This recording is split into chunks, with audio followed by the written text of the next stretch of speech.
নমস্কার বন্ধুরা, শুভ সন্ধ্যা।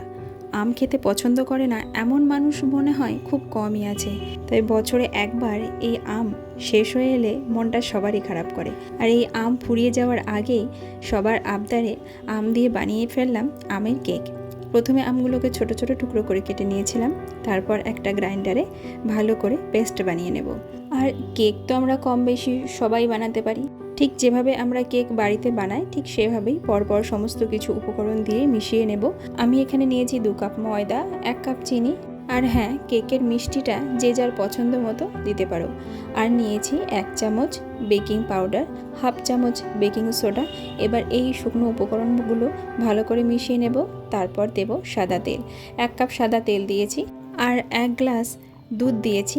এরপর আমের পাল্পটা দিয়ে ভালো করে মিশিয়ে নেব। তারপর শুকনো উপকরণগুলো দিয়েও ভালো করে মিশিয়ে নেব। এরপর একটা ব্লেন্ডার দিয়ে খুব ভালো করে ব্লেন্ড করে নিতে হবে। আমার কাছে হ্যান্ড ব্লেন্ডার আছে, তো সেটা দিয়ে আমি একটু ভালো করে ব্লেন্ড করে নিলাম।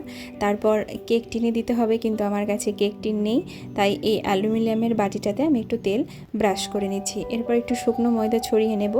তো যেরকম পদ্ধতিতে আমরা কেক বানাই ঠিক সেই রকম পদ্ধতিতেই বানাতে হবে। এরপর এটা প্রেসার কুকারে হিটে দিয়ে দেব।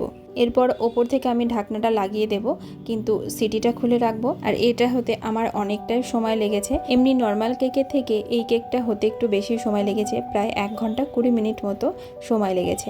তো এই হচ্ছে আমার কেক। কেমন লাগছে দেখতে অবশ্যই কমেন্ট করে জানিও। আর সবাইকে বলছি, আমটা ফুরিয়ে যাওয়ার আগে একবার বানিয়ে দেখতে পারো, ভীষণ সুন্দর লাগে। ভিডিওটা ভালো লাগলে অবশ্যই লাইক, কমেন্ট আর একটা শেয়ার করে দিও।